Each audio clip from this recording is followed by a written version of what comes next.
Hello, everyone, and welcome to my Introduction Screencast. I'm Caitlin Gorman, and I'll be talking a little bit about me, about technology in our school.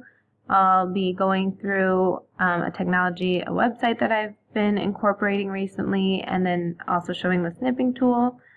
So a little bit about me and my educational background.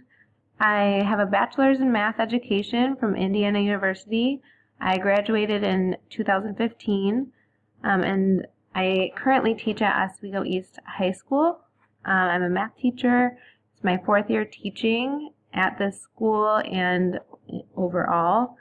My current classes are Algebra 2 AB, Geometry AB, and Honors Geometry. I've also taught Algebra 1 AB and also just regular Algebra 2.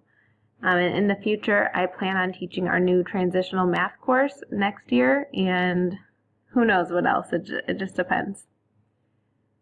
And then I also coach softball in the spring. I've been doing this this will be my third year upcoming this year. I love coaching softball. It's one of my passions. I played throughout elementary school, junior high, and high school. It's just something I've always enjoyed doing. So here's some pictures from my first year coaching. I don't really have that many pictures from last year, and then this year starts in January. And then a little bit about my family. In my free time, I enjoy spending time with my family. It's one of my passions because family is everything to me. And my favorite job is being an aunt. I have 2 nieces and a nephew. Their ages are 5, 3, and 10 months. And my 5-year-old niece, her name is Grace. My nephew, he just turned 3. His name is Ben. And my newest addition is Lucy. She is about 10 months old now. And they're just the loves of my life. I love them. Some of my hobbies, the biggest one is that I love to travel and explore different parts of the country and the world. And part of that also, I also like to read a lot. And I think that these two are related because I like to go different places and experience different things. And I feel like that's something that you can do when traveling. And it's also something that you can do when reading a book. So here are some pictures of me. I visited Asheville, and that's a picture of me in South Carolina, and then in New Orleans. Okay, so I'm going to get into some of the technology that we use at Oswego East. So the things that we're given as teachers, I have an iPad that all the teachers in the math department are given. So these are mostly applying to just our department because each department's different what they're given. Some departments are given Chromebooks instead, but we're given iPads. And with that, we also have Apple TV, so I could connect the iPad to the projector in the classroom. I also have remote access to like my desktop and my files from home. So I just have to log into my desktop, which I kind of wish that we had a laptop or a Chromebook just to make it easier to log in, but it works fine from home. And then we also have desktop computers at our desks and in every classroom. And these desktop computers, they'll transfer everything that you have open. So if I log in, I just have to go log into the other computer and it works remotely, so everything's on my account and it'll just come right up, which is nice. And then each classroom will have a projector, a desktop computer, and a document camera. Some classes do, some don't. The rooms that I am in have a document camera, which can be nice, but I don't use it as often as I used to. But I use it mostly when I'm doing things that I need students to be able to see, like folding or cutting something. I'll use the document camera for that. But the quality of it is not very good, so I don't use it as often. But the projector and the desktop computer, are really nice. And then also along with that is the Apple TV that I talked about, which I don't use as often either, but mostly my computer, I'll pull up a PowerPoint that I made kind of similar to this one, and then I go through on the board. It would be really nice if we had smart boards that work. A lot of the classrooms, maybe like a little more than half, the majority of the classrooms have smart boards as well, but no one uses them because we don't really have the technology that goes with it, and they're not really updated to the newest versions, and they just don't work that well. So although some classrooms have them, most of them are put to the side. And then in our department, we have 3 Chromebook carts available to check out at any time. So we just have to sign up for when we want to use the Chromebook cart. And then as a building, we have approximately 6 computer labs that we can sign up for. The LRC also has a lot of computers, which is good for students that want to go work on the computer during their lunch period if they have homework to do for a class. And then we also have an iPad cart. I just haven't used it before because it's usually checked out by the English department and other departments. I typically use the Chromebook carts for a lot of what I do online, which is a few times a week. It's pretty often that I use that. So students have access to their smartphones. Some have them, most have them, which can be a nuisance sometimes, but some of them don't. So on occasion I'll have a student or 2 in a class. This year I have 2 students I know that either don't bring their phones to school or they don't have one, and that's because one of them's a freshman, the other one I just don't think wants to bring it. So he doesn't bring it, and I know the other one doesn't. But in that case, if I wanted them to do an exit slip or like a Google form, I'll have them borrow my iPad because that's available. Or I'll get Chromebook carts and they can use it if they want, or they can just use their phone. But we do have Wi-Fi access at the school. What's nice about the Wi-Fi is that it restricts a lot of social media like Snapchat. However, a lot of students just go on their data and they still use those apps.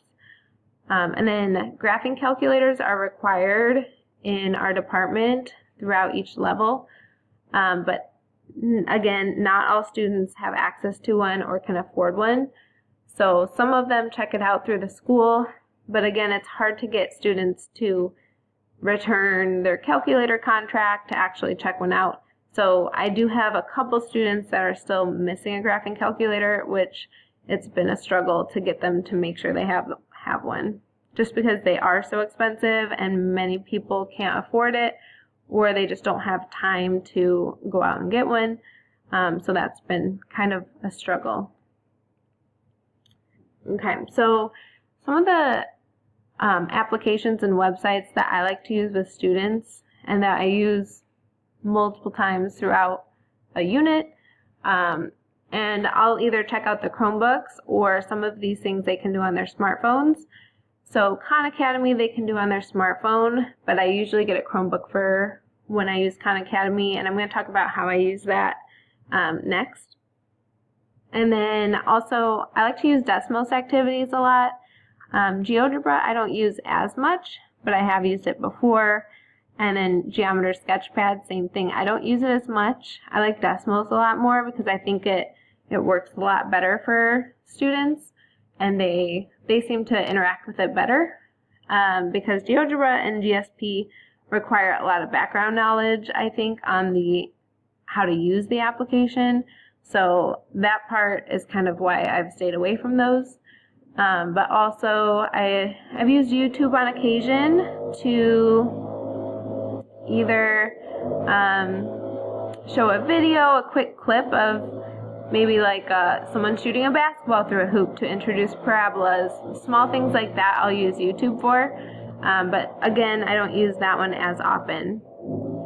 Google Forms I've been using more to gather information from students. Sometimes it'll be an exit slip, or it might be like an introduction survey or some type of survey to gauge information from students. Google Forms organizes it really nicely in a Google Sheet for me to view, so those I use quite often. You can also have it grade an assignment too, so if you want to do a skills check, Google Forms is really nice. Another remediation tool that we've used in our AB classes, so for the classes that I meet with them twice a day, are Edgenuity, 10 Marks, and Alex. You guys might be familiar with them. They're online tools to basically learn content. So Edgenuity we use for summer school, but we also have been implementing it as remediation for our AB students this year. 10 Marks we've used in the past. We didn't like as much, so we don't really use that anymore. And Alex was another one that we used. Both of those were to help bring students to grade level, but we've moved to Edgenuity this year, so we've been using that quite a bit.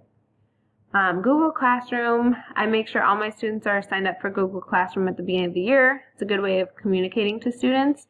I used to use Remind, but it wasn't as good at like sending out documents, things that students might need. So I've really just stuck to Google Classroom, and I've kind of veered away from using a website because everything that the students need are on Google Classroom. And then Socrative, I'll use occasionally. It's another information tool to gather information from students, kind of like a Google form. I think I use Google Forms probably more than Socrative, but it's another one that students can find fun for some of the activities. And then Kahoot, I'll use for review. I think everyone kind of is familiar with Kahoot. Students love Kahoot. They always ask me to play a Kahoot, and then they complain at the end, and then they get bored. But Kahoot is really nice for review for the students that are really interested in getting that extra review. Okay, so the technology resource I wanted to talk about that I've been implementing this year that I haven't implemented before is Khan Academy. I know it's not a new resource and everyone's heard of it, but I've actually started using it in my instruction to review or do an exit slip, a lesson recap. I've used it for remediation for my AB or my lower level students because they have videos aligned to standards and they have like an assignment aligned with standards, and it'll grade their assignment, but also I do it more for review so that students are learning that. So I want to show you what that looks like because you might not be familiar with the actual assignment part from the teacher standpoint. So here's where I can check how my students did on an assignment. I did assign a few videos, but I made those optional in case they just wanted some extra practice. I can actually assign an activity. So if you go to content, so I mostly use it for my geometry classes. So let's say right now we're on congruence. So I could go to triangle congruence. They could watch a video on the SSS postulate. They could watch a video on why SSA isn't a congruence postulate because I know I have a lot of students ask me why. So that's a great tool. They can do an exercise on determining congruent triangles, and I'll click on that so you can see what types of questions. It'll tell you what types of questions before you decide to assign it. So I was going to use this today, but then I couldn't because I haven't taught angle, side, angle yet, or angle, angle, side, just side, side, side, and side, angle, side. So I decided not to do this today. I'll probably save it for a review coming up next week. Okay, so I also wanted to show the snipping tool. So I'll just snip something from the Khan Academy website. So I'll do a new snip. Take a screenshot of the page. I'll copy it over to my PowerPoint. I just did Control V. You can copy paste. And that's how you use the snipping tool. All right, I hope you guys have a great rest of your day. Thanks for watching.